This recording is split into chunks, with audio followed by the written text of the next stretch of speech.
I know I've said in the past couple of videos, guys, that I'm kind of past raging about the Jets when they lose and all the other stuff, because at the end of the day, they're not making the playoffs. I've accepted that. I just want to enjoy some hockey. That being said, if I can't enjoy my team play against the LA Kings, and I'm not knocking the LA Kings, they're an up-and-coming team, they're not that terrible. I actually think they're kind of decent. I'm not going to lie, I'm not going to knock the Kings and call them the worst team in the league. But god damn it, that was pathetic! This team, let me remind you, still thinks that they can make the playoffs. So they bought the mindset, the entire organization is, we can make the playoffs. We have just had bad luck. That's not bad luck. Tonight was not bad luck. Tonight was the definition of mediocrity, like I've said 1,000 times before. You know how before, guys, I used to say that Paul Maurice was the definition of insanity? Because it's the exact same thing over and over again and expecting a different result. I've become the definition of insanity because, god damn it, I expect a different result night in and night out, even though we've never had that all season long.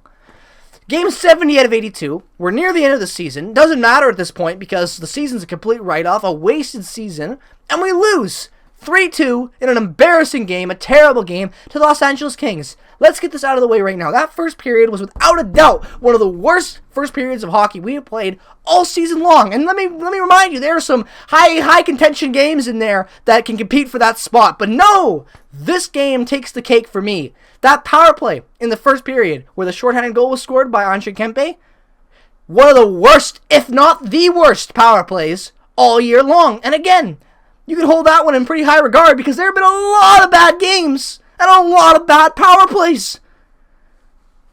This team just infuriates me.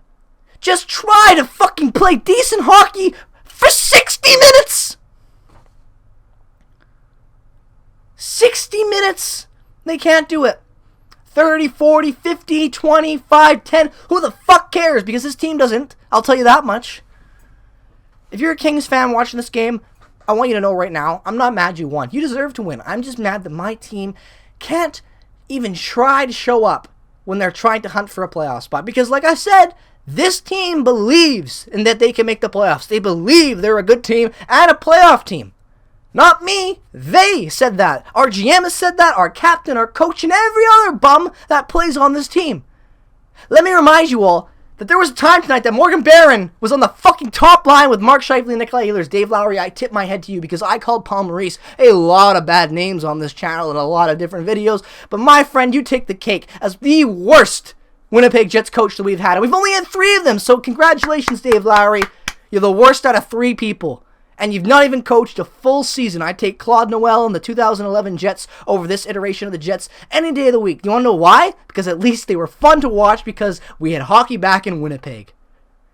This team is pathetic. How is it that as a fan base we have better, fonder memories of a team that wasn't even close to playoff contention for the first 4 years of existence, and then than we do now, with a roster that should be fucking good? Pardon all the language, and I'm sorry, but I know I said I wouldn't get mad anymore, and I don't want to get mad, and I'm not going to drag out this video to 10 minutes. I don't care about ad revenue. I don't care about any of that stuff, because this team doesn't deserve my effort, because they can't put effort in when they're trying to still be a playoff team. You don't sell Paul Stastny as the word, in the words, word for word, not exactly word for word, I'll abbreviate a little bit, but Paul Stastny is a very key player to this team. We didn't even take calls on him. That's Kevin Cheveldayoff at the deadline. Paul Stastny's got 17 or 18 goals. So you would think that maybe selling on him would be a good idea. But no! We need Paul Stastny so that we can play mediocrely to the fucking LA Kings, barely beat the Arizona Coyotes in a shootout. Excuse me, that was Buffalo we barely beat in a shootout. Not like that's any better. And barely beat the Coyotes in overtime. Yet this is a team that thinks they can make the playoffs. That first period was abysmal. Dylan DeMello, terrible turnovers. Left, right, and center. All 4 lines playing like crap. The 3 pairings playing like crap. You know what the only constant was in this game? Connor Hellebuck bailing us out, standing on his head, and at the end of the day, none of it matters because he doesn't even get a point. Just another L onto his season. This man has had great games and terrible games. And I'm not gonna put all the blame on Connor Hellebuck, but the fact that I even see a mere percentage of this fan base blame Hellebuck for losses like tonight, you are delusional and should be locked up at the Looney House if you think Connor Hellebuck is the reason why we lost this game tonight. Coaching is terrible. Our systems are terrible. Everything's bad. Everything's bad. This isn't me overreacting, getting mad. If you watch this game, if you don't have the same opinion that I do, get your head checked. This was a terrible game. I watched this game in a bar with my dad and a bunch of other people that weren't even anything close to a Kings fan or a Jets fan. People that have no perspective on what the Jets are as a team, their systems, anything. And they were saying the same stuff that I've been saying all season long, and they watched one game, 2 periods. If that doesn't tell you enough about the Winnipeg Jets in this whole season, then I don't know what will. Embarrassing performance tonight. Embarrassing. What our next matchup, if I'm not mistaken, is against. You know what? Let me actually pull it up. Let me check. Let me check. I believe it's Seattle. I know we have like Seattle, Montreal, and I want to say the Kraken in there. Oh no, the Kraken are Seattle. Oh yeah, the Red Wings. That was the team that I'm missing. So the next game we play is against the Red Wings. Then we play the Avalanche. Fun. Then the Senators, Canadiens, and Kraken.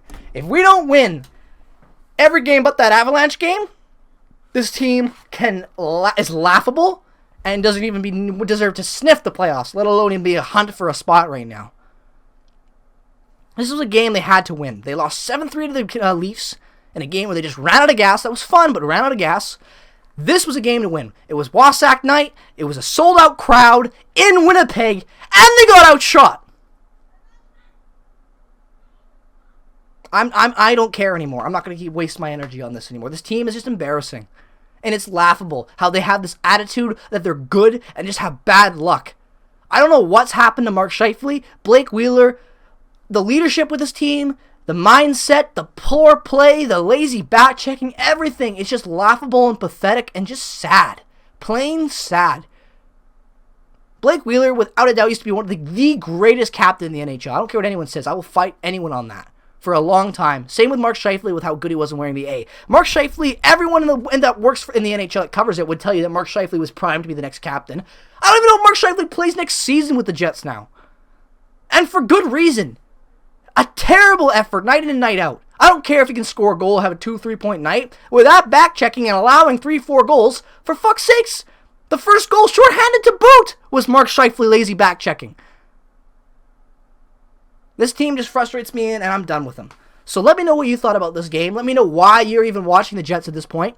I'd love to know if you're a fan of the Jets, die hard, you bleed Winnipeg Jets sports and everything to do with the Jets. Let me know why you would even watch this team anymore, other than the fact that you're a Jets fan and a true Jets fan. Because for me, there's nothing else but that. There's no rewarding factors. Kyle Connor's not even fucking playing. Yay, Ehlers is good, but who cares when your team's this bad? Let me know what your thoughts are. Peace, love, and positivity as always. Have a great rest of your night. Bye-bye. Man, wake up, Winnipeg.